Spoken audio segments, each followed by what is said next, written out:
Okay. Pwede na siguro tamang sugod, sis. Sige po. Sige. Mga igsoon, sugod Yes. ta.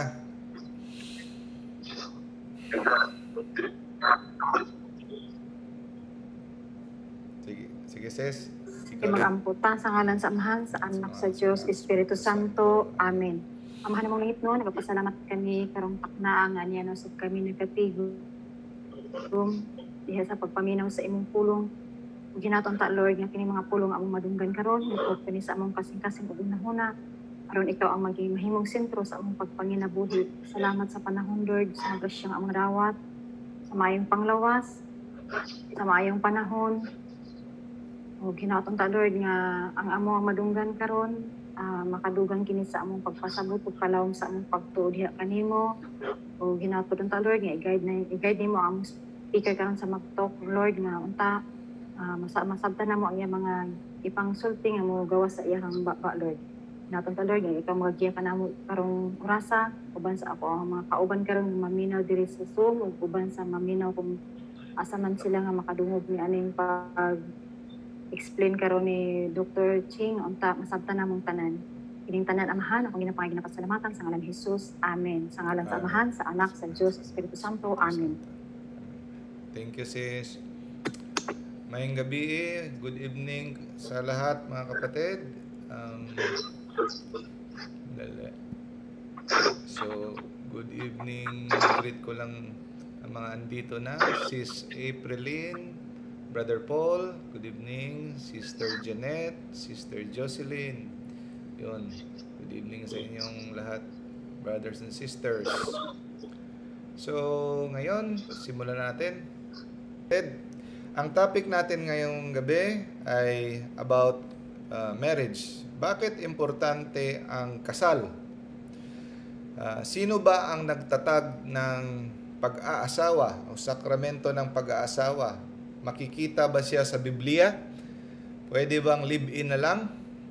Pwede bang, di ba yung karamihan ngayon, marami na talaga sa ating mga kapatid na mga nagtitipon-tipon, no? Sa Bisaya pa, nag-iipon-ipon, nagli-live-in na lang, no? Hindi na naniniwala sa kasal kasi daw ang kasal ay isang papel, kapirasong papel. Madami namang kasal na naghihiwalay naman daw. So kaya hindi na sila nagpapakasal. Lalo na sa sa mga rural areas, sa mga medyo bundok-bundok, no, mga barangay-barangay at saka sa mga squatter, nagli-live-in na lang, no? At saka dami ring nag-receive ng Holy Communion na hindi kasal. So nakikita nila na parang lumalayo ang tao sa simbahan at saka nagtitipon na lang na hindi nagpapakasal. Importante ba siya? Andyan ba siya sa Bible? Kasi ang rason ng iba, wala naman ako nakikita nga dapat kayo ay kasal. Hindi kayo kasal, magkakasala kayo. Hindi po ganon mga kapatid ang turo sa Biblia na dapat mababasa mo letra por letra. Ang turo ng pag-aasawa at kasal na tinatag ng Diyos ay makikita natin ang diwa at saka aaral nito sa mga pahina ng Biblia. Simulan natin. So, sino ba ang nagtatag ng pag-aasawa o kasal? Ang sagot po ay ang Diyos. Ang pag-aasawa, mga kapatid, ay hindi ito nilikha ng society o ng tao.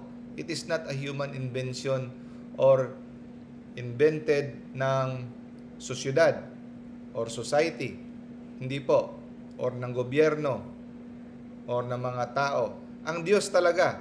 Sa simula pa lang, at the very beginning, no, at the start of creation, yan na ang unang ginawa ng Diyos. Pagkatapos niyang ginawa si Adan at saka si Eva, hindi pa pinalipas ng ng ilang mga araw, ilang buwan, at saka naisipan na sige, ikakasal kayo.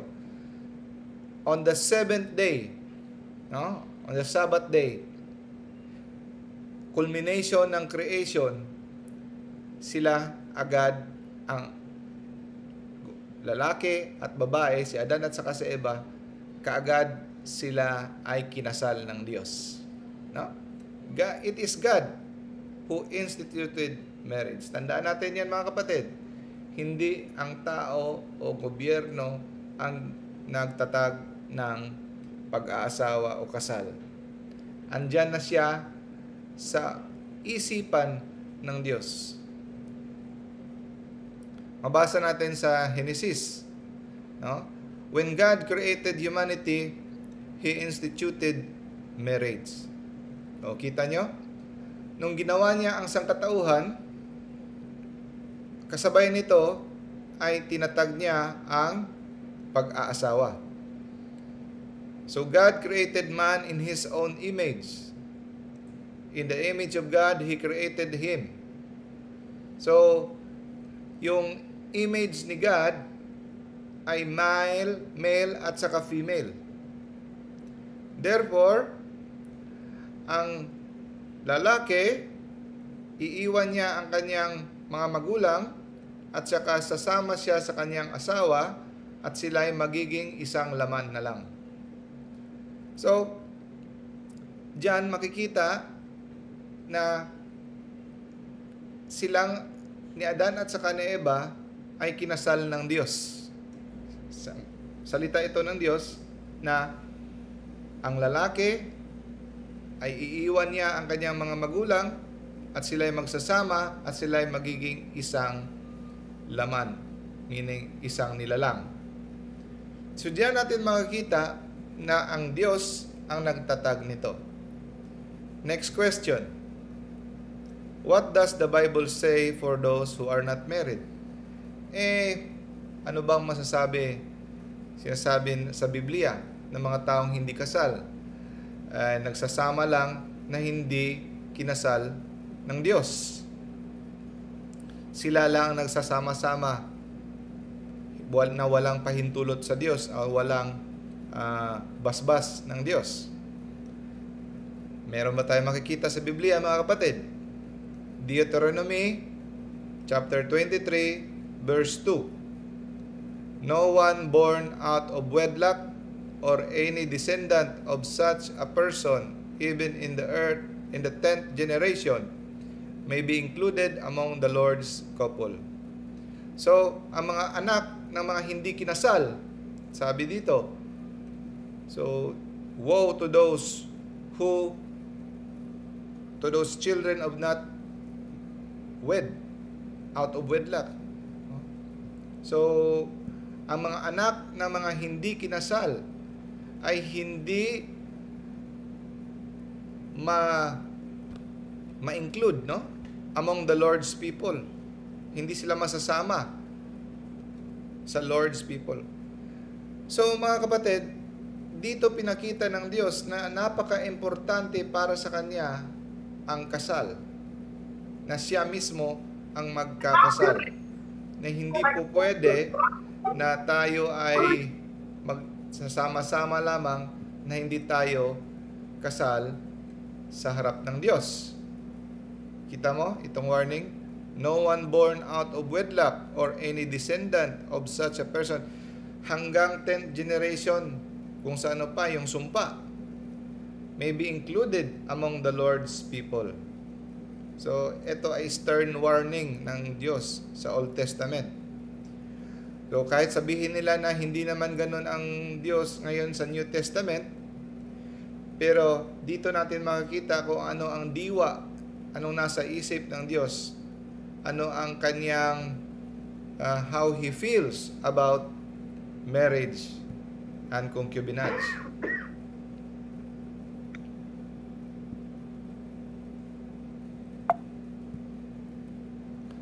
Next question. Why is it important to be married in the church? Bakit importante na sa simbahan talaga at saka hindi lang sa huwes at saka hindi lang sa mga mayor? No. Bakit importante na sa simbahan talaga? Again, hindi ang tao o ang gobyerno ang nag-imbento, ang nagtatag ng pag-aasawa, ang Diyos. So dapat sa Diyos tayo ipang-iisang dibdib, no? Kasi Diyos ang nagtatag nito, siya ang may karapatan na mag-iisang dibdib sa atin. Kasi hindi naman ito kagagawan ng tao. Sasagot mo, paano tayo ikakasal ng Diyos? Ang Diyos ay andun sa langit. Okay? Jesus says, eto, para ma-prove natin na siya ang nagtatag nito.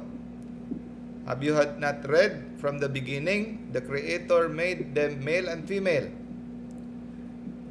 At saka dito tayo sa baba, diretso na tayo. Therefore, what God has joined together, no human being must separate. Anong sabi? Kung anong pinagsama ng Diyos, so sino nagsama? Ang Diyos. So sino ang pinagsama ng Diyos ay walang taong makakapaghiwalay. So Diyos ang nagsama sa kanila. Siya ang may kapangyarihan na gumawa sa dalawang tao na maging isa lang. No? Dali. May hahanapin lang akong i-mute. Yun. Okay. So, klaro mga kapatid, ang Diyos ang nagsama sa dalawang tao. So, hindi pwede ang tao ang magsasama sa dalawang tao na maging isa kasi wala siyang kapangyarihan. At saka hindi pwedeng hindi sila kakasal kasi nakita natin yung warning doon sa Deuteronomio. Okay? Okay. Next. So, nakita natin na ang Diyos ang nagsasama sa dalawang tao na magiging isa. Mula pa sa simula ng sanlibutan ng pagnilikha ng Diyos, si Adan at si Eva, pinagsama niya. Alam naman natin na ang Diyos ay nag-iwan ng representante dito sa lupa. Sabi niya, Peter, you are rock, and upon this rock I will build my church. So dito natin makikita na nag-iwan ng Diyos ng representante niya dito sa lupa na magpapatuloy ng kanyang gawain. So sino ang representante ng Diyos dito sa lupa? Ang mga pare, ang mga obispo. Iniwanan niya ang simbahan, no? So ang simbahan, no? Sabi niya, kung ano ang itatali niyo dito sa lupa, itatali sa langit. Kung anong itatali niyo sa lupa, itatali sa langit. So siya ang representante, ang simbahan. Ang pangulo ng simbahan si Pedro. Sabi niya, feed my sheep. No? Jesus is the shepherd. Pero ginawa niyang shepherd si Peter, feed my sheep. So kaya, yan ang sagot kung bakit sa simbahan tayo kailangan. Kasi ang Diyos ang magtatali sa atin. Siya gagawa sa ating isang nilalang o isang laman. They become one flesh. Next question. Pwede ba ang same-sex marriage? Pwede bang lalaki at saka lalaki, babae at saka babae ikakasal? Yan ba ang kalooban ng Diyos? Kasi may mga simbahan na ngayon. At saka meron iba sa loob mismo ng simbahang Katoliko na mga theologian at saka mga pare na mga erehis na pilit nilang sinusulong, fina-fight, no? Ang same-sex marriage. Yung iba, konti lang yan sila, pero let's pray na wag silang dumami. Pero sa ibang mga Christian denomination at saka mga sekta, example ng Lutheran, ay they agree same-sex marriage kasi daw ang sagot nila, ang reason nila is love is love. Love does not judge. O, yung mga ganon, no? Pero ano bang plano ng Diyos in the beginning?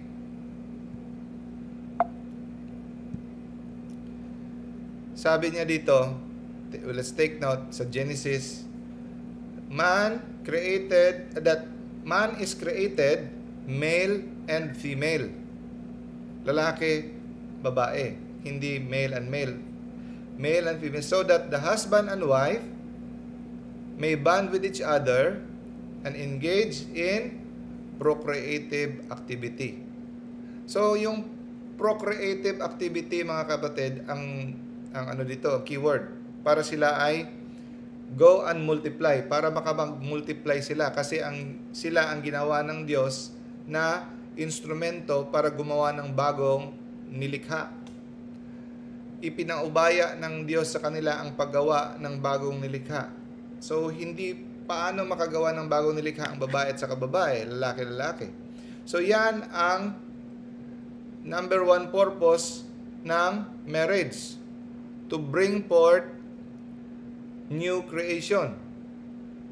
So diyan pa lang makikita na kahit ano mo pa ang justification o at so pa mga rason mo, diyan pa lang hindi na siya swak sa plano ng Diyos. Go and multiply. Next question. Does God allow divorce? Pinapahintulutan ba, kalooban ba ng Diyos na maghiwalay ang mag-asawa at saka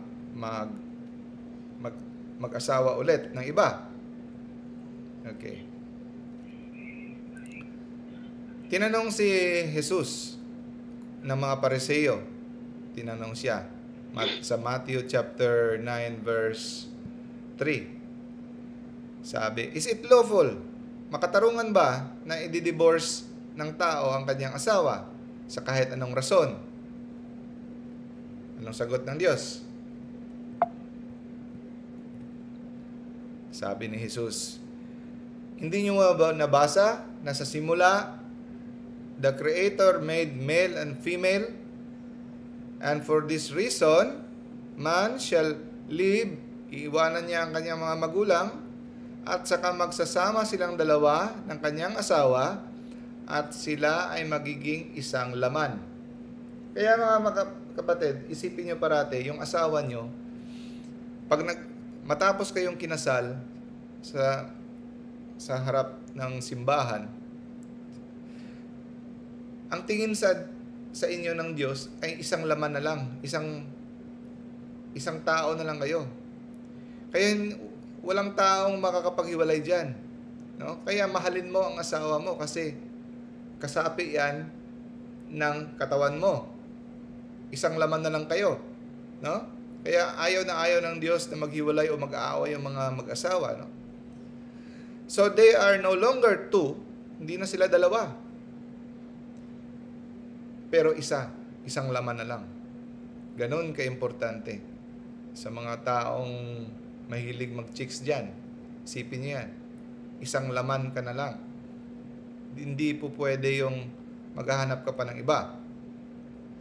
Kaya, kung ano man ang pinag-isa ng Diyos, walang taong makakapaghiwalay.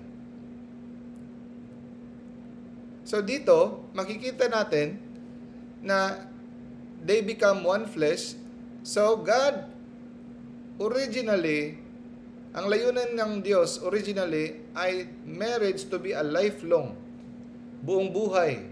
Kamatayan lang ang makakapaghiwalay. Buong buhay mo. Lifelong relationship. Hindi siya dinesign ng Diyos para temporary. Lifelong talaga. Yan ang kalooban ng Diyos. Kung gusto mong mahalin ang Diyos, sundin mo ang kalooban niya. Ang kasiyahan ng kanyang puso. Sundin mo ang kalooban niya na ang pag-aasawa, marriage, is lifelong. At saka ang relasyon ng asawa at husband at saka wife ay covenant relationship. Covenant. Alam niyo po yung covenant, mga kapatid? Ito, kailangan ng covenant to make a family. Anong pinagkaiba ng kontrata at saka covenant? Yung kontrata is exchange of promise. Ito titulo ko, ito titulo mo. Exchange tayo, o ganon. Exchange of promise, that is contract. Ang covenant, mas mabigat. exchange of person. Kaya kagaya ng covenant ni God sa Israel, you are my people and I am your God. You are mine. So, an exchange of person. You are mine, I am yours. Ganon sa pag-aasawa. Akin ka na at ako ay sayo, buong buo. Wala, no reservation. No? That is covenant. So, marriage is a covenant. And at the same time also, it's a contract also na meron kayong obligation sa isa't isa. No? We will take that up. Take up natin yan sa next topics about yung marital obligation. So, ang sacrament, sa Old Testament, covenant lang ang marriage. Pero sa New Testament, sa pagdating ni Jesus, pinaakyat niya pa ang level ng marriage from covenant into a sacrament. Mas mataas na. Kasi ang sacrament, hindi lang siya pagsasama, pag-iisang dibdib, pag-iisang nilikha, kundi ito ay instrumento pa na nagbibigay ng grasya. Siya ay daanan at daluyan ng grasya. Yan ang sacrament. So sa covenant, para lang siyang pag-iisang dibdib na exchange of person, pero sa New Testament, it is more than that. Nagiging daluyan at sa kadaanan na siya ng grasya. Para siyang dispenser ng grace. Okay? Okay, punta tayo sa objection. Sabihin ng mga Protestante, kasi yung mga Protestante, they allow divorce in some cases. Tapos i-quote nila itong sabi ng mga Pharisees. Then they said to him, bakit, di ba? Nagalit yung mga Pharisee, bakit pinayagan kami ni Moses na magbigay ng certificate of divorce sa aming asawa? Bakit? Sagutin mo. Parang gano'n, no? Pinasagot nila si Jesus. Anong sagot ni Jesus? So, bago na eto sagot ni Jesus. For your hardness of heart, dahil sa katigasan ng inyong mga puso, pinayagan na lang kayo ni Moses na i-divorce ang inyong mga asawa. Pero in the beginning, sa original plan ni God ng aking ama, hindi iyan ang kalooban ng aking ama. From the beginning, it is not so. Pinayagan na lang kayo ni Moses dahil sa katigasan ng inyong mga ulo, katigasan ng inyong mga puso. No? Kasi sa panahon ni Moses, ang Israel ay na-penetrate sila, napasok sila ng mga polygamy din at saka ng paghihiwalay at saka pag-aasawa ulit. No? Divorce. Kaya nakita ng Diyos, nakita ni Moses na nahihirapan silang matitigas ang kanilang ulo, na hindi nila nasusunod ang batas ng Diyos, kaya parang nag-compromise na lang. Hinayaan silang magbigay ng certificate ng divorce at saka inallow sila ng remarriage. Pero pagdating ni Jesus, kaya nga sabi ni Jesus I have come not to abolish the law. Dumating ako para hindi tanggalin ang batas ng Diyos, kundi sasakatuparan. So pagdating ni Jesus, hindi na sinakatuparan na niya kung ano talaga ang original plan ni God. Ang original ni plan ni God, walang divorce. Binalik niya sa kung ano ang totoong layunin. Kagaya ng sabi ni Jesus, dati narinig nyo, ngipin sa ngipin, mata sa mata. Pero ngayon, sabihin ko sa inyo, hindi pwede yan. Kung sasampalin ka sa kabilang pisngi, papasampal mong kabilang pisngi. Huwag kang maghiganti. No? At saka sabi niya, narinig nyo dati, huwag kang pumatay. Pero ngayon, sasabihin ko sa inyo, ang sino mang magsasabi sa kanyang kapatid, kapwa, ikaw ay siraulo, wala kang silbi o gago, siya ay mapupunta sa kapahamakan ng impyerno. Narinig nyo dati, meaning sa Old Testament, huwag kang mag-adultery, no? Pero ngayon sabihin ko, kahit sinong tumingin sa isang babae na marumi ang sa kanyang isip, ay nakagawa na ng adultery sa kanyang puso. So nakita niyo mas istrikto. Hindi niya tinanggal, ginawa niya mas istrikto. Actually, kaya isinakatuparan niya kung ano talaga ang layunin ng Ama. Dati medyo may excuse pa sila. Ngayon, nang dumating na si Jesus, wala na silang excuse. So ngayon, hindi talaga pwede ang divorce. Okay? Okay. From the beginning, it was not so. So, Jesus put things back the way they were originally. That was the original will, plan of God. Jesus clearly taught the original meaning of the union of man and woman. The matrimonial union of man and woman is indissoluble. Hindi matutunaw ang pag-iisa ng lalaki at saka babae sa kasal. No? At saka God Himself determined it. Okay, ito na naman yung gagamitin ng mga protestante, ng mga kapatid nating hindi katoliko na naniniwala na pwedeng mag-divorce. Pero dito, brother, gagamitin nila tong Matthew chapter 19 verse 9. At saka yung mga ibang katoliko na mga may pagkapilosopo na hindi naniniwala sa turo ng simbahan na sinusulong talaga nilang divorce. Iko-quote nila tong verse na ito. I tell you that whoever divorces his wife, sabi ni Jesus, di ba? May dugtong yun eh. Itong sabi niya, from the beginning it should not be, di ba? Therefore, what God has joined together, no human being must separate. Tapos, ang dugtong nito, ito.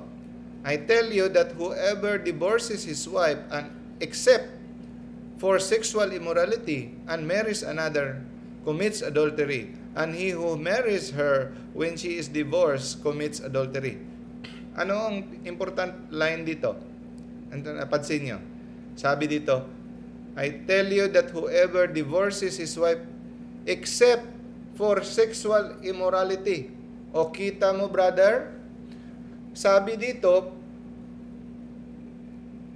kung ang asawa mo ay magagawa ng sexual immorality, pwede mo siyang i-divorce. Kasi sabi, except for sexual immorality. Hindi mo siya pwedeng i-divorce kung hindi siya gumawa ng sexual immorality. Ang asawa ko gumawa ng sexual immorality. Pwede ko na siyang iwanan, i-divorce, tsaka mag-asawa ko ulit.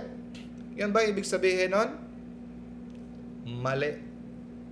Okay? Ito ang popular na verse na gagamitin ng nagde-depend ng divorce. Kasi sabi daw ni Jesus. At saka yung mga protestante, ito yung ginagamit nila.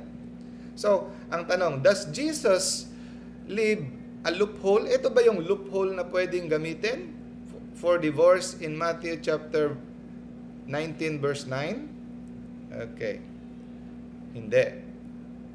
Kasi the constant teaching of the church since the early church up to the present that a valid sacrament cannot be broken. Hindi mo talaga mabiyak ang valid sacramental marriage. Even if one party sins, kahit nagkasala pa ang isa sa kanila.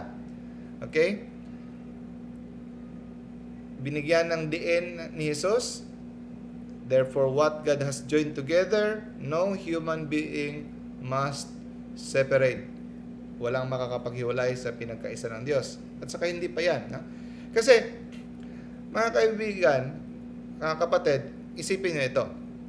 Kung ang rason na nagtaksil ang iyong asawa, yung lalaki o ang babae nagtaksil, pwede ka na mag-asawa, madaling gawin yan. Madaling palusot yan. Madaling excuse yan. Bakit?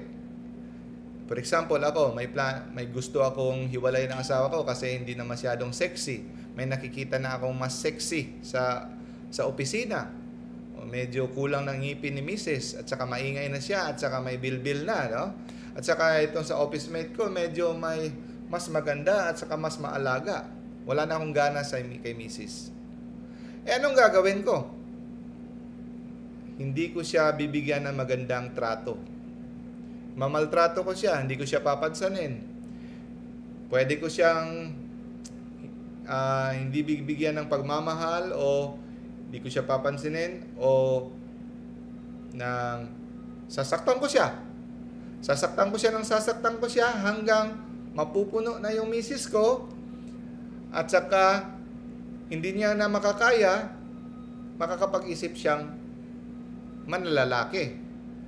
O tapos nung nanglalaki na siya, nahulog yung loob niya sa isang kaibigan na tinutulungan siya, tapos sabi ko, aha, nanlalaki ka, pwede na kitang i-divorce. So, di ba? Ang dali lang gawin eh. Ang dali lang gawin palusot na hindi mo bibigyan ng pagmamahal yung asawa mo para mapilitan siyang magtaksil sa'yo kasi plano mo. At saka, yun ang gagamitin mong rason na pwede kang mag-divorce kasi nagtaksil siya. Maraming siraulo mga lalaki na gano'n. At saka pwede rin gamitin ng babae yan. Kuha nyo? At saka eto pa, ang pinakamabigat na rason na hindi tama yung interpretation nila dyan. Okay? Eto mga kapatid.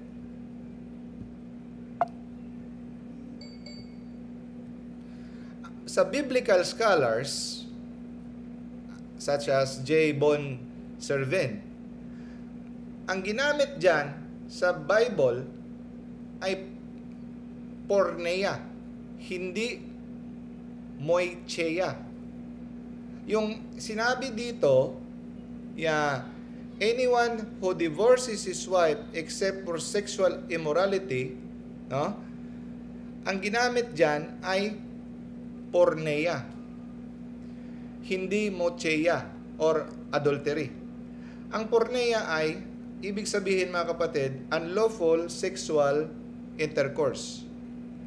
So, balik tayo dito. Hindi adultery. Ang ginamit dito, except for unlawful sexual intercourse. Ang ibig sabihin, nagli-live-in lang sila, hindi sila kasal. So, ang ibig sabihin dyan, I tell you that whoever divorces his wife except for porneia, meaning hindi valid ang kanilang kasal, kasi nagpakasal lang sila sa huwes or nag-live-in lang sila na walang kasal sa simbahan, yan ang ibig sabihin ng porneia. Meaning, parang they are just, gumawa lang sila ng premarital sex. Yan ang ibig sabihin dyan. Hindi mocheia ang ginamit na term sa Greek, sa original Bible. So, ang ibig sabihin, the intent appears to be to distinguish a true marriage from concubinage. So, ang sinabi doon ni Jesus ay concubinage. Nagli-live-in lang. Walang totoong kasal na naganap. So, pwede silang maghiwalay. Pwede silang i-divorce. Kasi, hindi naman sila kasal. Because porneia is just like premarital sex. Parang illegal ang kanilang pagsasama. No? So, dahil yan sa version, mga kapatid, ng Biblia. Yung version na ginagamit ng mga Protestante ay wrong interpretation. Ang interpretation sa New NIV, New International Version, New Living Translation, English Standard Version, pare-pareho. I tell you that anyone who divorces his wife except for sexual immorality, so iisipin mo agad, nagtataksil to, nag-adultery to. Hindi po yan ang tamang translation. Ang tamang translation ay makikita mo sa Catholic translation. New American Bible, example, I say to you, whoever divorces his wife, unless the marriage is unlawful, and marries another, commits adultery. Yan po ang tamang translation sa original Greek.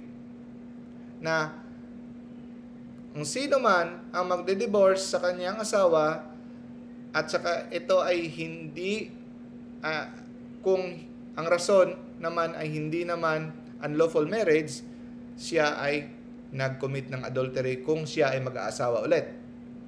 Kuha nyo? Dahil yan sa wrong translation ng Bible. Kaya napaka-importante mga kapatid na pag meron kayong Bible, Catholic translation.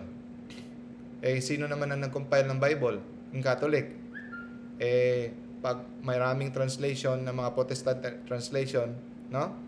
Kaya nga lumabas yung word na Jehovah That is a wrong translation of Yahweh, no? Si Tyndale ang nag-translate niyan. Okay. Let's go to the prueba or proof that divorce has no place in the mind of God. Wala talaga yan sa plano, sa isip ng Diyos ang divorce. Bakit? Ito. Ang marriage, mga kapatid, ay dinisign ni God. Nasa ugat ng puso ng Diyos. Hindi mahihiwalay ng Diyos ang pag-aasawa. Ito ay nauugnay kahit sa kaniyang salvation plan. Sa plano niya ng kaligtasan, ito ay nakatali ang pag-aasawa at saka sa kaligtasan, magkasama yan. So, tingnan mo yung buong Bible, mga kapatid. Kahit sa simula hanggang sa Genesis hanggang sa Revelation, simula hanggang sa huli, pinag-uusapan ang pag-iisang dibdib, pag-aasawa, kasal. Tingnan mo kung ano ang trato ng Diyos Ama sa mga taong Israel. Kinukonsider niya kanyang asawa. Pag nagbigay siya ng example at saka imagery, always ginagamit niya ang imagery ng kasal. Okay?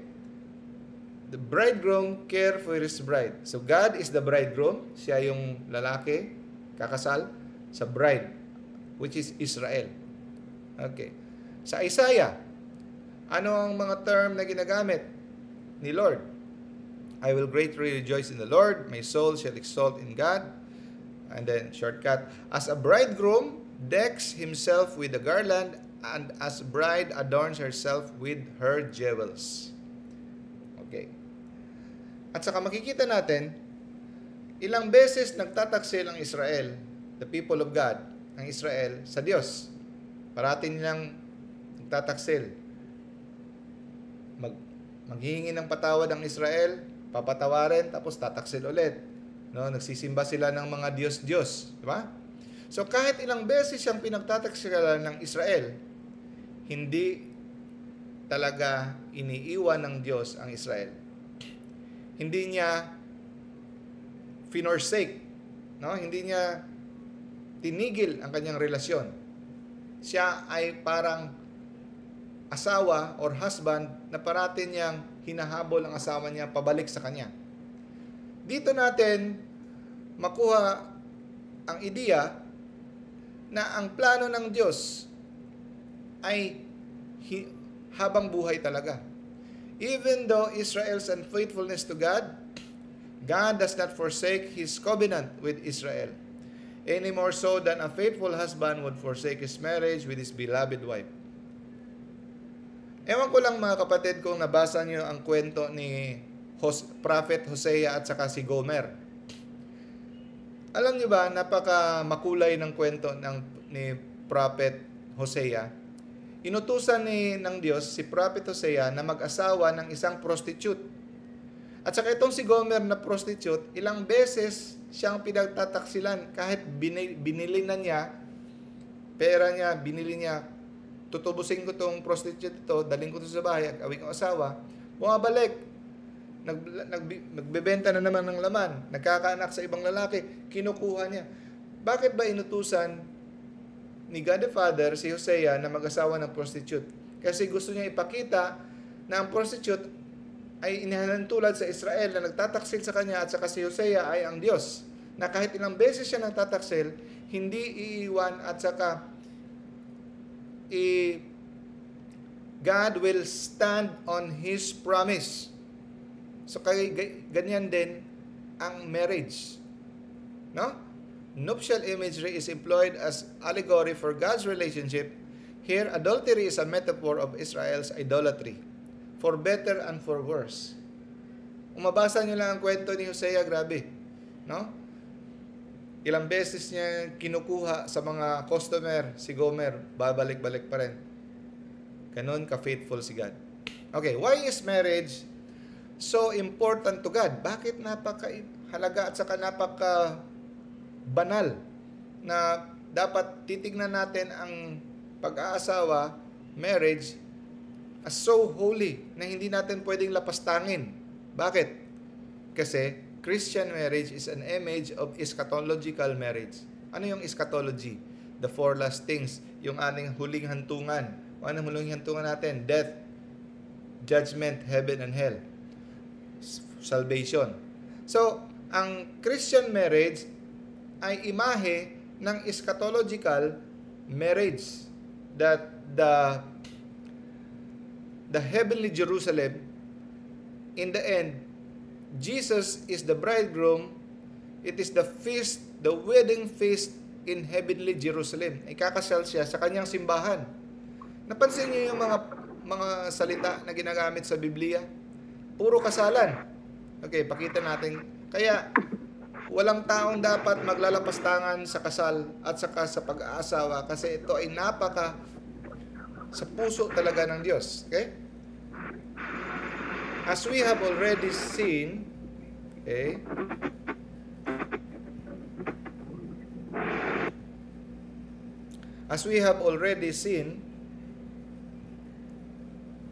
human marriage entered the world upon the creation of man. Sa paglikha pa lang, pumasok na ang marriage. And makita mo sa Revelations din, chapter 21, verse 2. And I saw the holy city, New Jerusalem, coming down out of heaven from God, prepared as a bride, adorned for her husband. New Jerusalem is the church. And yung husband niya, si Jesus. So in the judgment day, sa end of times, Jesus, there will be a great wedding feast. Kaya ng mga parable, it's always wedding feast. Di ba? May taong nakita na walang damit na pangkasal. Oh, bakit ka nakapasok dito? Yon, di ba? Malala niyo yon? Revelation chapter 18, verse 22, the wedding feast of the Lamb in heavenly Jerusalem. Kasal pa rin. At saka, si John the Baptist, anong ginamit niya ng mga salita? Sa John chapter 3, verse 28 to 29. No? At the beginning of His public ministry, you yourself bear me witness that I said, I am not the Christ, but I have been sent before Him. He who has the bride is the bridegroom. So si Kristo ang definitive na bridegroom. At tayo ay ang kanyang asawa, ang simbahan. Matthew chapter 25 verse 1 to 20. Jesus also refers to Himself in the nuptial language in the parable of the wise and the foolish maidens. Kita niyo yung 10 virgins, yung mga wise yung 5 at saka yung mga hangal yung 5 na nag-aantay sila sa ikakasal na lalaki. So sila yung mga 10 virgins naghihintay. So that is the imagery of being ready always. Kasi darating si Jesus na which is yung bridegroom, ikakasal siya sa atin. Kung hindi tayo ready, paano tayo makakasal sa Kanya? And then Jesus identifies Himself as the eschatological bridegroom. Kagaya nung sinabihan siya ng mga Pariseo, bakit yung mga disipulo mo ay hindi nagfa-fasting, nagpupuasa? Sabi niya, bakit sila magpupuasa? Kasi magpupuasa lang sila kung ang bridegroom ay kukunin na sa kanila. Pero ngayon na kasama pa nila ang bridegroom, hindi pa sila magpupuasa. Darating ang panahon na kukunin sa kanila ang bridegroom, doon sila magpupuasa, magpa-fast. No? Kaya, always niyang ginagamit na siya ang bridegroom. Kaya, very dear to His heart ang marriage since the beginning of time. At saka itong pansin niyo, Jesus, the Word of God, made flesh, comes as a bridegroom to marry His people. He is the Word of God, the Word made flesh. Nagpakatao, pumunta sa mundo para magpakasal sa kanyang mga tao, sa kanyang simbahan. I-explain natin ang relationship ng wedding sa Eucharist. For as a young man takes a virgin for his wife, sa Isaiah, so will your Maker be married to you. Ang lumikha sa inyo, your Maker will be married to you, the people of Israel. So, sa ibang mga relihiyon, kung mapansin nyo, ang Diyos ay pagsisilbahan, susundin. Pero dito lang sa Christianity, sa totoong relihiyon, sa Christianity, na makikita na ang Diyos ay will marry, ay mag-aasawa. They will be united in the most intimate way. Mag-iisang dibdib ang Diyos. Hindi sila mahihiwalay. No? Only in Christianity that God wants to marry us. It means He wants to share His life with us in the most intimate, life-giving, faithful, possible way. No? Wala nang makakapag-higit pa dyan. Mapansin nyo, ano ang pinaka-first miraculous sign ni Jesus pagdating niya? Hindi ang pagbuhay ng patay, hindi ang pag-exorcise ng demon-possessed, hindi ang pag-heal ng sick. Anong pinaka-first miraculous sign ni Jesus? Is the wedding of Cana. The turning of water into wine in the wedding of Cana. Kasal. Yan ang pinakauna. So, dyan yung mapansin. No? So, pinakita niya sa wedding of Cana na siya ang bridegroom.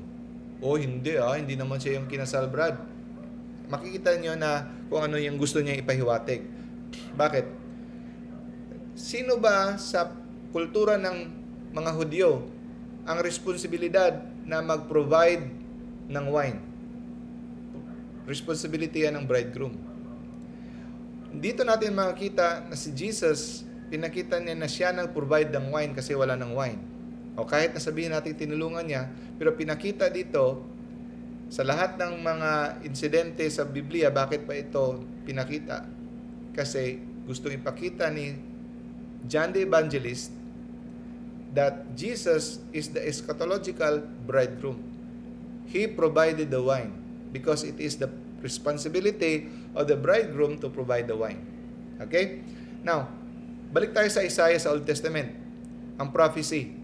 Na ang prophecy na darating ang panahon that the Almighty will prepare a feast of rich food for all people. And a banquet of aged wine, of best meats, and finest of wines. So darating na panahon na maghahanda ang Diyos ng banquet na may meat at saka may wine. Saan mo makita yan? Eucharist. This is my blood and this is my body. Meat and at saka wine. No? And in that day, the mountains will drip with sweet wine. Mag-uumapaw ang wine.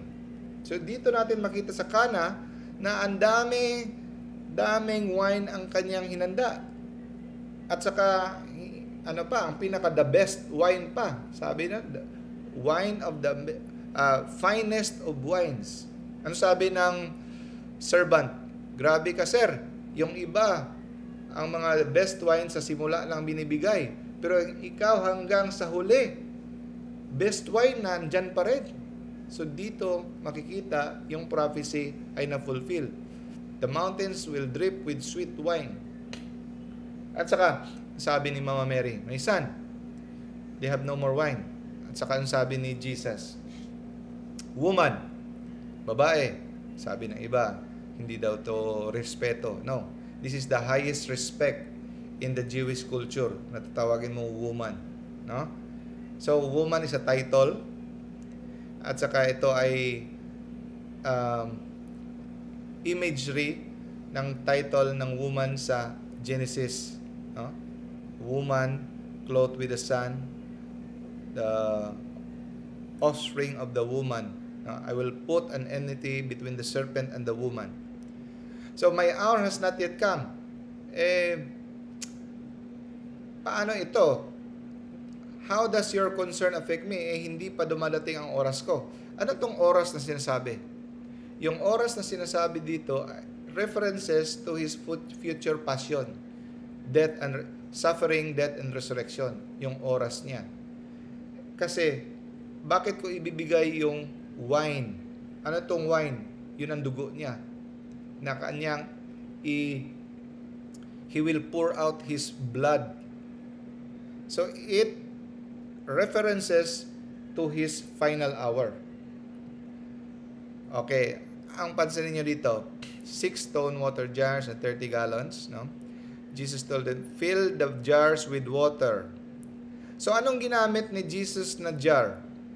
Yung Jewish ceremonial washings ng mga water. So, merong 6 na stone water jars na gagamitin para sa ceremonial washing. Take note, ceremonial washing. Okay. O di ba wala ng wine, mga kapatid? Wala ng laman yung lalagyan ng wine.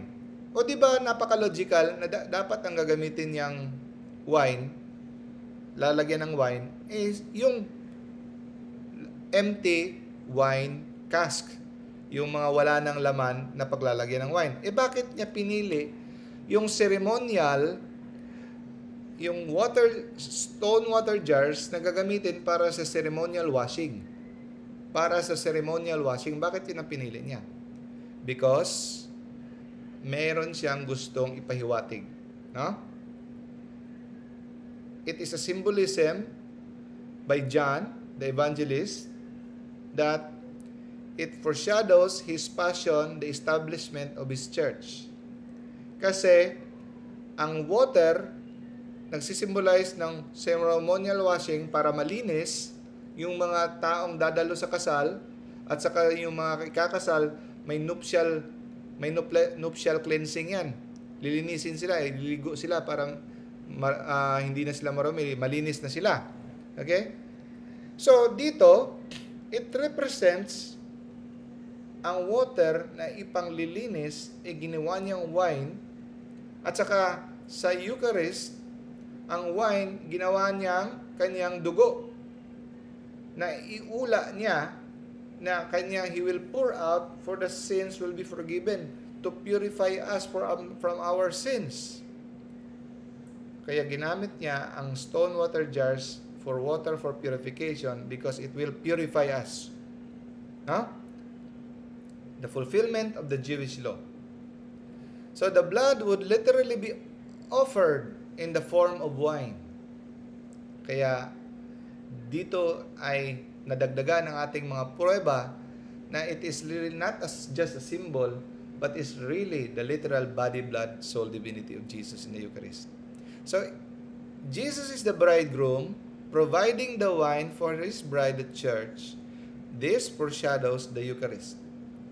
Kaya ang kasal, mga kapatid, ay nakaugnay pa rin sa Eucharist. So, dito natin makita, si Jesus, ang bridegroom na ikakasal, siya ang nagpo-provide ng wine, nagpo-provide ng dugo na maglilinis sa kanyang asawa. Lilinisin niya ang asawa sa kanyang dugo, which is ang simbahan. At saka si Mary, tinawag niyang woman because siya ang ina ng lahat ng mga tao sa simbahan. He is the spiritual mother of all the Christians.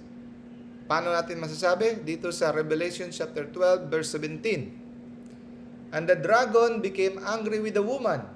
O tinawag niyang woman dito, at saka tinawag din sa Biblia sa Revelation ang babae woman, na galit ang dragon, si Satanas. Galit siya sa kanyang mga offspring, yung mga taong nasasakop sa kanya. Kaya importante mga kapatid na tayo magpasakop sa ilalim ni Maria, ating ina. Kasi sino daw yung mga offspring ni Maria? Yung mga sumusunod sa kalooban ng Diyos. Yung sumusunod sa utos ng Diyos. Yun. Okay? Pag hindi ka offspring ni Mary, offspring ka ng dragon. Sino ba yung ayaw kay Mary? Nako, no comment na lang. Yung iba dyan na ayaw magpasakop under kay Mary. No? Okay. So in the Eucharist, mga kapatid, pasensya na. Tatapusin talaga natin to. Lalagpas lang tayo ng 1 oras, pero hindi naman masyado. Okay? Kasi 7:57 na. Madali na lang ito. In the Eucharist, what happens is, the wine is transformed into the blood of Jesus, which will be poured out for all. Which is, at first, it is water in the stone jars. So, makita natin, the wedding banquet is hosted by the Son of God. So, makita natin sa kada misa, mga kapatid, sa Holy Eucharist, sa Santos na Misa, Jesus is hosting a wedding banquet na siya ang nagbibigay kagaya sa kasal sa Kana, na siya nagpo-provide ng wine, which the wine becomes His body and blood. So in this mountain, the Lord Almighty will prepare a feast of rich food of all peoples, of banquet, age, wine, the best of meats, and the finest of wines. Meat, wine, body, and blood. From Isaiah, prophecy fulfilled in the Eucharist. Now, kaya sabi ni Blessed Isaac of Stella, ang simbahan at saka si Kristo ay iisa. Sila ay kinasal.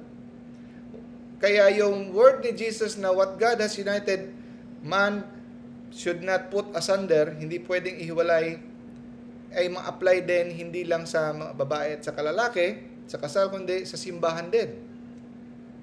Kaya mali ang sasabihin mo na Jesus only saves. Hindi makaligtas ang simbahan, hindi importante ang simbahan, si Jesus lang, personal relationship.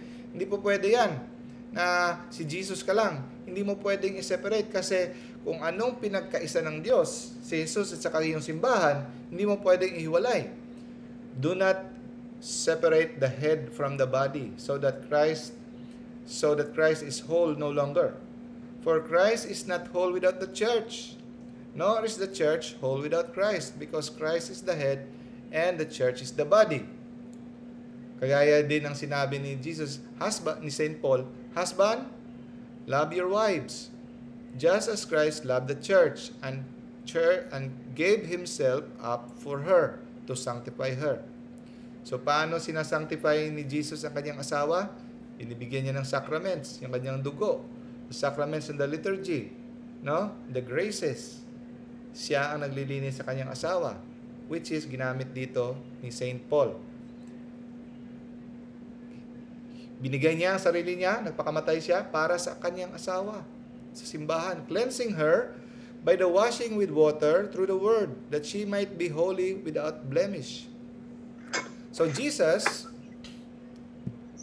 provided the means for His bride. So ito yung wine, ito yung water, no? Through the liturgies and the sacraments. In the same way, husbands ought to love their wives as their own bodies. So, kaya paalala mga kapatid sa ating mga husband, mahalin natin ang asawa natin na kagaya ng pagmamahal natin sa sarili nating laman. Ikaw ba, kukuha ka ba ng martilyo at saka hampasin mo yung kamay mo? Hindi. Masasaktan mo sarili mo. Yung asawa mo, mga kapatid, bahagi ng katawan mo. Isang katawan na lang kayo.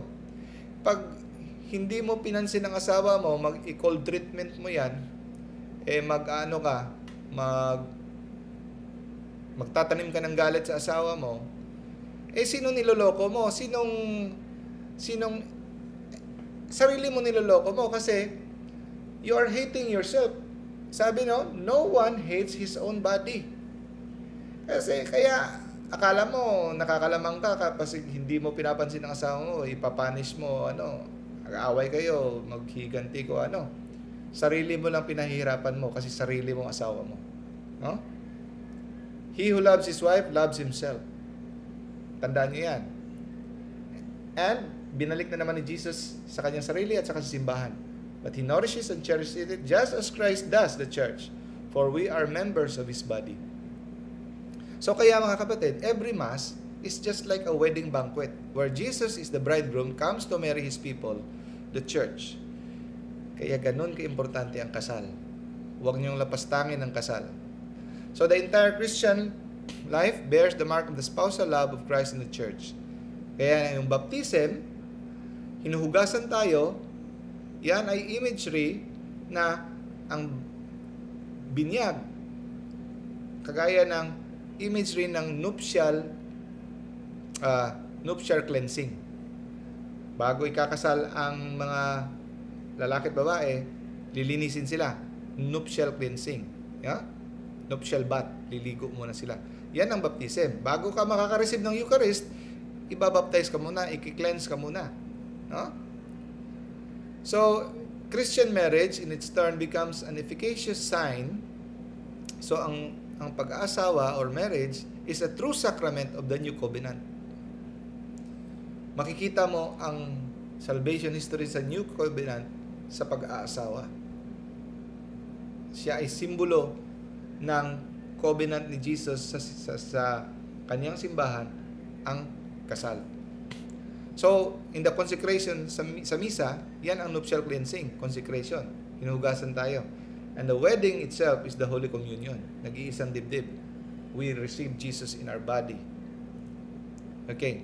So, tatlong element ang dapat nasa pag-aasawa. Indissoluble, hindi pwedeng ipaghiwalay, lifelong. Life-giving, magbibigay siya ng buhay, dapat open to life. Hindi pwede yung hindi nakaka-open ng life. At saka sanctifying. Explain natin. Okay? So, alam natin, life, indissoluble, makita natin, Matthew chapter 19, verse 6, they are no longer two, but one flesh. Let no man put asunder. So, na-establish natin yan, huwag natin balikan. At saka, life-giving dapat ang marriage. Life-giving, kaya nga ginawa ni one male and one female. Para kasi yung lalaki at lalaki, wala kang mangyayari dyan. Babae at saka babae, walang mangyayari. Kaya male at saka female. So, dyan natin makukuha yung clue na bakit dapat tayo mag-life-giving, mag-produce ng life ng bagong human being kasi male at saka female. No? Pwede naman gumawa ng Diyos ng tao na hindi niya tayo isasali. Pero, sinali niya tayo. That is a great gift, a procreative gift. Okay. So, meaning of marriage is God brought us together by His divine plan, His divine providence, for His purpose. Anong purpose niya? For procreation. The primary reason that God created human beings, male and female, is for the purpose of procreation. Kaya, sabi sa Catechism 2370, kinuha sa Humanae Vitae, is kahit anong aksyon na pipigilan ang pag-create ng bagong creation, no? Artificial way of rendering procreation impossible, like artificial contraceptions, is immoral because it is no longer life-giving. Okay? Kaya, yan ang rason. Kasi, the three reason of marriage is, again, indissoluble, life-giving, and sanctifying. Okay. Now, punta tayo sa sanctifying. Since God created him, man and woman, their mutual love becomes an image of the absolute and unfailing love with which God loves man. So, ang Diyos, walang humpay, walang tigil na nagmamahal sa kanyang asawa, ang simbahan. Gayahin natin na tayo ay walang tigil na magmamahal sa ating asawa. Mutual love with each other. At saka ang purpose ng pag-aasawa ay dadalhin natin ang isa't isa sa langit. Ang focus natin ay heaven. No? So, Christian spouses, yung pagtitiis mo sa ugali ng asawa mo, yan ay makakapagpabanal sa iyo. Yung virtue of patience mo ay madedevelop. Diyan mo mapapakita na ang pagmamahal mo sa Diyos, ang pagtitiis mo sa mga kakulangan ng iyong asawa. No? Ito ang napakagandang imagery. Actually, yung sa Eastern Rite ng Catholic, kasi tayo ay belong sa Roman Rites, no? Roman Rite. Sa Eastern Rite, sa Croatia, belongs sila sa Eastern Rite. Maganda na kanilang tradisyon sa kanilang kasal. Kasi yung kasal nila, mula magmamarcha sila sa labas, nakahawak sila sa cross. At saka sasabihin ng pare, ang sabihin ng pare sa kanila, kayong dalawa, hindi nyo natagpuan ang inyong perfect person. Yung perfect partner, hindi nyo natagpuan ang inyong perfect partner. Ang natagpuan nyo ngayon sa araw ng kasal nyo ay ang cross. Ang cross na inyong mamahalin at ang cross na inyong papasanin. So meaning, ang ganda mga kapatid, no? Pansinin nyo, yung asawa mo ngayon, hindi yan perfect partner. Kasi dami naghihiwalay kasi after 1 year, 1 month, 7 years, nadidisilusion, ay hindi pala ito siya ang perfect partner ko. Sayang, nagmadali ako. Kung naghintay-hintay ako, ito pala yung si kumare ko, siya pala. Ito pala yung office mate ko, siya pala. Hindi yan. Baguhin mong tingin mo sa asawa mo ngayon. Mula ngayon, tingnan mo asawa mo as the cross. Grabe naman, Brad, napaka-morbid naman yan. Hindi, okay lang yan. Tingnan mo, ang asawa mo, hindi mo yan, sa showbiz lang kasi yan eh. Showbiz lang yan na compatible, perfect match, soulmate. Nako, showbiz lang yan. Ang asawa mo, mga kapatid, nung nag-asawa ka, you found your cross that you have to love and you have to carry. Kaya kaganda ng imagery nila, no, sa Croatian Catholic. Because instead of kissing the groom and the bride, they kiss the cross. And then, sabihin ng pare, kung sino man ang iiwan sa kanyang asawa, ay hindi niya iniiwanan ang asawa niya. Kasi silang dalawa nakahawak sa cross. Pag iniwan mo, tatanggalin mo yung kamay mo sa cross. Pag tinananggal mo yung kamay mo sa cross, hindi asawa mong iniiwan mo lang, kundi pati si Kristo. Si Kristo iniwan mo sa cross. Kaya mga kapatid, ang asawa mo na may mga pagkukulang, may mga ugali na hindi mo minsan naiintindihan, yan ang makakapagpabanal sa iyo. Matitraining yung sarili mo sa pag-unawa. Diyan mo mapapractice. Ano mo pa ba ipapractice yung pag-unawa, ang pagpapasensya? Kaya, sila ang cross mo. Okay. Malapit na tayo matapos. Huwag mong alala. So, to be a valid marriage, mga kapatid, ito ang dalawang, medyo may pagkakanon law na to. Just to give you, for your information. No? Para maging matawag siyang sacramental marriage, dapat valid. At saka, yung dapat dalawa kayo baptized. Either baptized Catholic, dapat baptized. Mas maganda baptized Catholic. Pero ang sinasabi ditong baptized, pwedeng baptized Catholic yung isa, non-Catholic.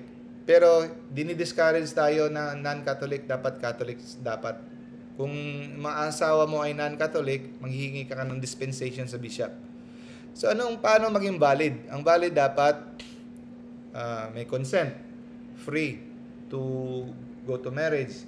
So may 4 yan. We will i-take up natin sa ibang topic na. So dapat valid, no? At saka na siya, witnessed by the priest or a deacon in the church. Yan ang valid. So, a valid marriage between a Catholic and a baptized non-Catholic is sacramental. Example, nag-asawa ka ng hindi Katoliko pero nabinyagan siya na Kristiyano, sacramental pa rin yan. Okay? Pero, yung nag-asawa ka ng hindi Kristiyano, for example, Muslim, valid yan, kakasal kayo sa simbahan, may dispensation sa bishop, valid pero hindi siya sacramental. Okay? Ano ba yung pinagkaiba ng sacramental marriage at saka non-sacramental? Importante mga kapatid na sacramental kasi ang sacrament ay nagbibigay ng sanctifying grace at saka nagbibigay ng sacramental grace. No? Yan ang daluyan at saka dispenser ng grasya. Importante. What is sanctifying grace? Sanctifying grace is that grace which makes the soul holy and pleasing to God. So, kung tayo ay magpakasal sa simbahan, it is sacramental, meaning parati tayong napupunuan ng sanctifying grace. At saka, maliban sa sanctifying grace, nabibigyan tayo ng sacramental grace. Kaya hindi lang to papel ang mga kapatid, ang kasal. May kapangyarihan ang kasal na tutulong sa atin na tayo ay ma-survive at saka magawa natin ang kalooban ng Diyos. Number 1, sacramental grace na nabibigay niya. Yung ating natural love ay magiging supernatural love.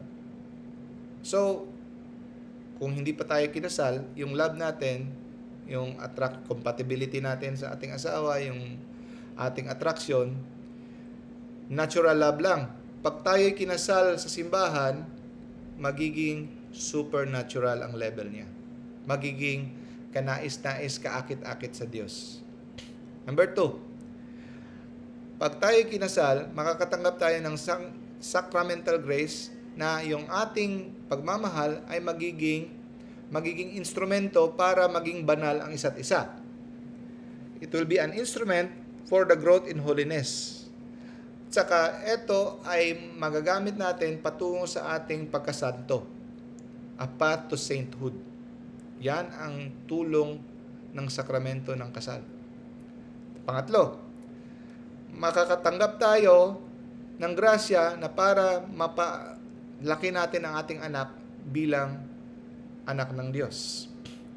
Matutulungan tayo, magaguide tayo in bringing up our children.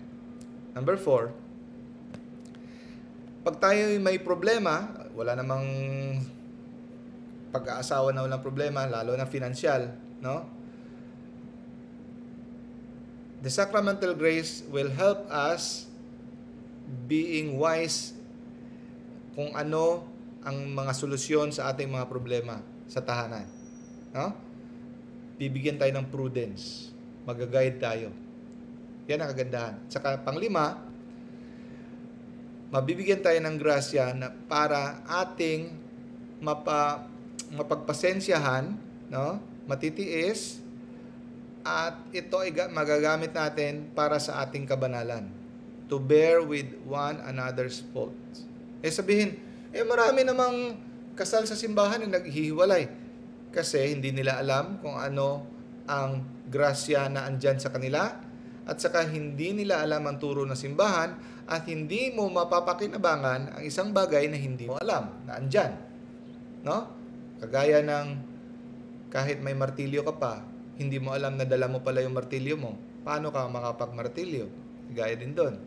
Hindi mo alam ang turo ng simbahan.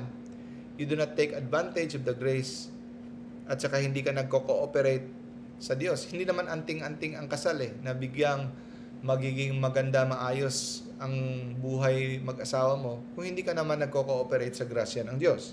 Pero lahat yan ay available pag ikaw ay kasal sa sacrament of matrimony. So, okay mga kapatid, I hope naliwanagan tayo kung ano ka-importante ang kasal. Okay? So, magandang gabi sa inyo ulit mga kapatid. So, yung mga hindi ko nag-greet, si Nerelisa, si Brother Bon, kumusta ka na?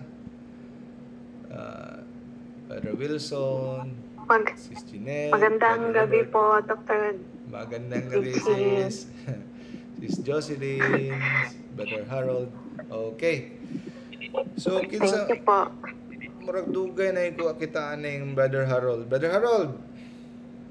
Yes, no. Oh, lang 5 years na taon nakita ah. Ikaw closing prayer, bro. Closing prayer na, bro. Sige, Doc. Sige. Sige, Doc. Sige.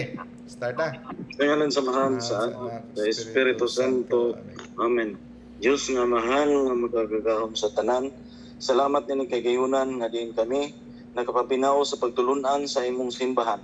Salamat usab sa imong pinadala nga si Dr. Dino.